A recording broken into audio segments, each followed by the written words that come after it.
Welcome to another Direct Edition news. We've got a couple of things that we really wanted to kind of look at this week, and the first of which is the news that Edward Norton won't be playing Bruce Banner and the Hulk in the new Avengers movie. And you know what, I actually am quite gutted about this. I thought that Norton made a good Bruce Banner. I think he's certainly got the kind of acting chops. And what I think is most saddened me about this is the whole kind of all these different notes that are going back and forward between Marvel and Norton's manager and Ed Norton himself, and I just think that the whole thing is just a little bit distasteful. Yeah, I think it's a massive smokescreen because if there's any fans of Iron Man out there, Terrence Howard played Rhodey in the first one, and then Don Cheadle took over in the second. Sure. And they said Terrence asked for more money. And again, there's all different rumours flying around why Edward Norton won't be coming back to the Hulk role. Yeah. Me personally, I mean, he's an actor's actor. He's been in so many different types of films. Sure. And he's got the build to play Bruce Banner. Definitely. And I find it difficult to be loyal to a franchise when they're chopping and changing actors. Totally. Because you kind of invest into that person playing the role. You know, and you know, the whole idea is that they want to kind of establish a Marvel cinema universe. That universe needs a little bit of continuity. But I think worst of all of this is that Kevin Feige from Marvel's statement about Ed Norton, which even if it's completely true, was just to me just smacked of sour grapes and seemed unprofessional. And you know what, dudes at Marvel, y'all should know better. True. So fix up and look sharp or something. Also this week I really had to talk about the rumours about the Superman reboot. Okay. Yeah. Now there are a couple of things. Some stuff that sounds really, really good. That's right. And some other stuff that sounds a little bit dodgy. Making you nervous. Well, okay. First thing that sounds quite good is that Christopher Nolan, the man responsible for the Batman movies, is going to be producing the new Superman reboot. Okay, this is a guy who thinks very hard about movies and clearly has shown with his kind of his body of work, both the new Batman movies, Memento, and now Inception, that this is a humongously talented filmmaker. So to have someone like that at their helm. Controlling something like the Superman reboot gives me hope. They've also brought in Chris Columbus, the director, who's done things like Percy Jackson, which I didn't see, but he did a decent Harry Potter movie, and he's got decent chops as a director. So between the two of them, I'm sure that they could handle a good movie, just as long as they remember, though, that whilst Batman is a dark property, that's right, Superman is the light property, and that's what they have to understand. I think that's what they have to get right. And they also have to get that balance of his humanity, his total Boy Scoutness, but also get a beautiful action. I'm sure that they can manage that.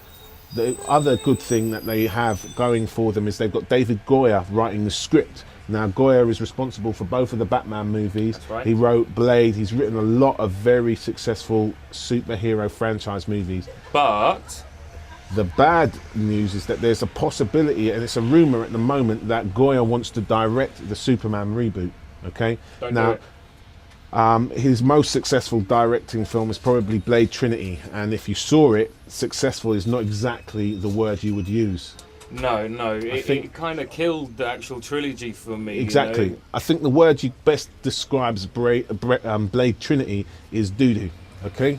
And that's saying it politely. Okay. Yeah, definitely. Now, look, Goyer, you can write a movie, and that's great. And I think that, definitely you should continue to write movies. But if you want to be a film director, and I have no problem, I don't want to crush David Goyer's dream of being a film director. I don't think we could. But you have to work your way up. If you look at like Nolan's doing Batman now, but he had to do things like Memento in order to get to the position to do Batman. And like if you look at Guillermo del Toro, who did a really good Blade movie based on a Goyer script, he had to do a lot of movies. He made lower budget movies before he actually got to do something like Blade. You've got to work up the ladder, basically. Exactly, and I think get your points and stripes. And it just like for me, Goyer went to doing Blade Trinity too soon. And should have been doing lower budget movie, a smaller kind of a property, and build, kind of cutting his teeth. I mean, he's involved with that show that they show on Channel 5. What's it called?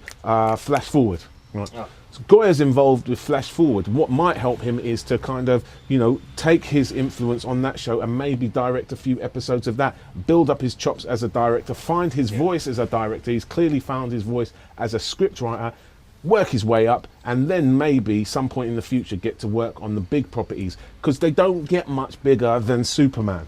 No, All they right. don't. And to be honest, again, it kind of reminds me of Marvel having to make the second Hulk movie, because obviously there was a Superman movie out about 4 years ago. Yeah. She didn't do very well. It was basically more of a love story than anything else. Yeah. Very little action. So obviously they're going to have to find that balance. I mean, you know, the acting was good. The casting for that actor to play Superman was brilliant. Yeah. So I mean, I wouldn't see a problem in getting the same actor in on that. Look, but if keep it's got to Brandon make it, Routh there for the reboot, but like actually go, fix the world, everything else around him. Go a bit deeper than that, because I mean, it's just like they wanted to focus on Lois Lane and Clark Kent, and there's more in the Superman but also, universe. and also, I wasn't convinced about this whole. He's been away for 7 years. He's coming back. Lois has moved on. She's got a super kid. All of this sort of stuff.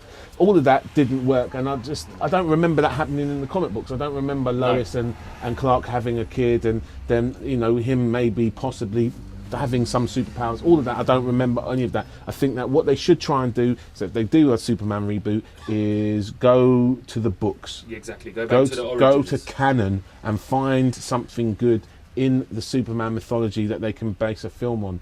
And you know what? Superman 701 from this start, week actually. wouldn't be a bad point to kind of get involved in. Do you know what I mean? Have a word with J. Michael Straczynski, Goya. See what he's got planned. See if y'all can't work together. Help us out. All we want is a quality Superman movie. Don't let us down. So that's pretty much all we've got time for this week's Direct Edition news. Make sure you check us next week for more news, gossip, opinion on the world of comic books, and check us out on Thursday for more new comic book reviews. See you soon. Later.